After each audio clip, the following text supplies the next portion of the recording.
ये question gate 2015 में put हुआ है, चेक पॉइंट्स का क्वेश्चन है ये।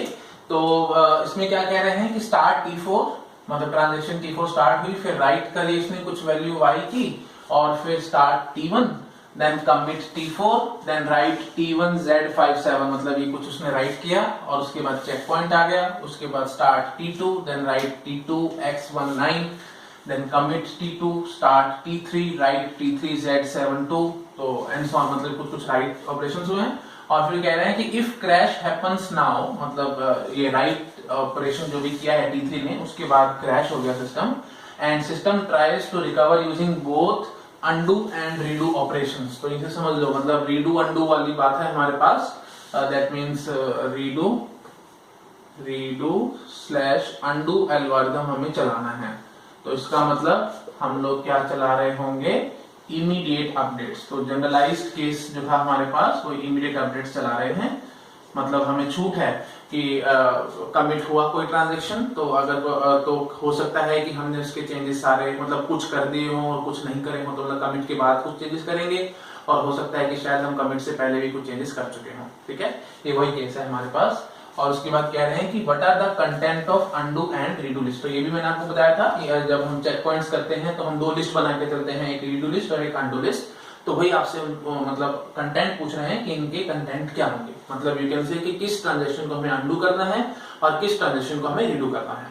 तो आई थिंक आपको याद आ रहा होगा, मैंने बताया था कि हम लोग लॉग फाइल को नीचे से ऊपर स्कैन करते हैं, और जो भी सबसे पहला चेक पॉइंट हमें नजर आएगा एक्चुअली वो सबसे लास्ट होगा, या you can say latest checkpoint होगा, और उसके नीचे हम लोग देखेंगे जो भी ट्रांजेक्शन कमिट हुई होगी हम उसको रीडू करेंगे, और अगर कमिट नहीं हुई है ट्रांजेक्शंस तो हम उनको एक किस्म से अनडू करेंगे। मतलब वो एक्टिव थी हमारे पास और वो कमिट नहीं हो पाई है किसी कारण से, और फेल मतलब यू कैन से सिस्टम क्रैश हो गया, तो हम उन सब ट्रांजेक्शंस को एक एक करके अनडू करते थे। ठीक है, ओके। तो अब हम लोग यहाँ पे फटाफट से चेक करेंगे। देखो सबसे पहले यहाँ पे देखो स्टार्ट T4 नजर आया है और कमिट T4 नजर आया है आपको। तो इसका मतलब क्या है कि चेक पॉइंट से पहले कमिट हुई है, तो हमें इसको कंसिडर करने की जरूरत नहीं है। क्यों? क्योंकि इसके सारा काम हम ऑलरेडी कर चुके हैं। आई थिंक आपको याद आ रहा होगा, मैंने बताया था चेक पॉइंट का बेसिक मतलब क्या होता है। इसमें हम 3 स्टेप में काम करते थे। पहला स्टेप क्या होता था, ये जो भी रिकॉर्ड्स हैं हमारे पास, लॉग रिकॉर्ड्स हैं, इन सब लॉग रिकॉर्ड्स को हम लोग स्टेबल स्टोरेज में जाके राइट करेंगे। दूसरा स्टेप होता था कि जो भी यू कैन से बफर्ड ब्लॉक्स थे हमारे पास, यू कैन से डेटाबेस के ब्लॉक्स जो हमने रैम में रखे हुए थे, उन सबको उठा के वापस डेटाबेस के अंदर राइट करेंगे। मतलब यू कैन से जो भी ब्लॉक्स में राइट किए होंगे, ट्रांजैक्शन में कुछ कुछ चेंजेस किए होंगे, तो सारे चेंजेस डेटाबेस के अंदर एकदम रिफ्लेक्ट करेंगे। चाहे वो मतलब यू कैन से हो सकता है कि ट्रांजैक्शन कमिट हुई हो या ना हुई हो, हमें इससे कोई मतलब नहीं है, हम बस सारे ब्लॉक्स को जाके राइट कर देंगे डेटाबेस में।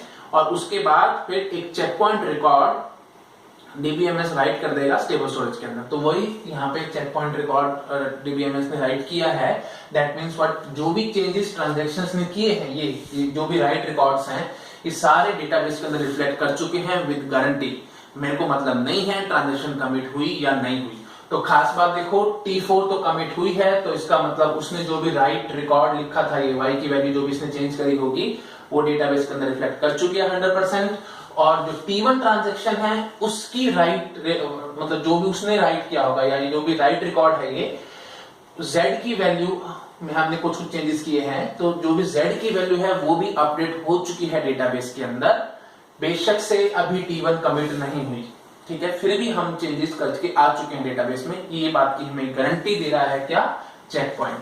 अब T1 फिलहाल कमिट नहीं हुई है, दैट मींस ये चेक पॉइंट जब हम कर रहे थे उस टाइम पे ये एक्टिव थी। तो इसका मतलब क्या होगा कि हमें T1 का देखना पड़ेगा, कमिट कहीं है इधर, T1 का कमिट हमें कहीं भी नजर नहीं आ रहा, तो हम इसको चुपचाप से किस में डाल देंगे, अनडू लिस्ट में डाल देंगे। मतलब ये चेक पॉइंट करते टाइम एक्टिव थी ट्रांजैक्शन और इसका कमिट भी नहीं नजर आया है, तो हमें इसको अनडू लिस्ट में डालना पड़ेगा। क्यों? क्योंकि ये z की वैल्यू चेंज कर चुकी है, और z की वैल्यू चेंज कर चुकी है तो हमें पुरानी z की वैल्यू पे वापस आना पड़ेगा, क्योंकि T1 कमिट नहीं हुई है। ठीक, ओके। अच्छा, अब देखो स्टार्ट T2 स्टार्ट हुई है और T2 कमिट हुई है, बट कहां हुई है, ये चेक पॉइंट के बाद स्टार्ट हुई है और उसके बाद ही कमिट हुई है।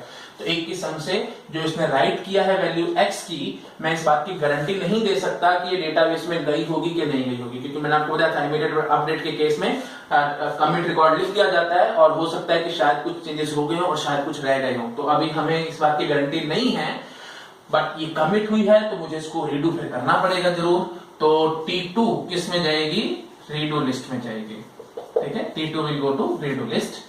और T3 की खास बात देखो, ये स्टार्ट हुई और इसने कुछ राइट किया है बट इसका कमिट मुझे नजर नहीं आ रहा है, तो फिर वही बात है, हो सकता है कि शायद ये रिकॉर्ड डेटाबेस के अंदर अपडेट हो गया हो और हो सकता है कि ना भी हुआ हो, ठीक है। मतलब ये जो भी चेंजेस किए हैं ना Z वेरिएबल के अंदर, तो Z वेरिएबल के जो भी चेंजेस हैं वो शायद डेटाबेस में जा चुके हैं या हो सकता है कि ना भी गए हों, हमें इस बात की गारंटी नहीं है। तो हमें वर्स्ट केस मान के चलना पड़ेगा कि जा चुके हैं तो हमें उसको अंडू करना पड़ेगा क्योंकि T3 अभी कमिट नहीं हुई है।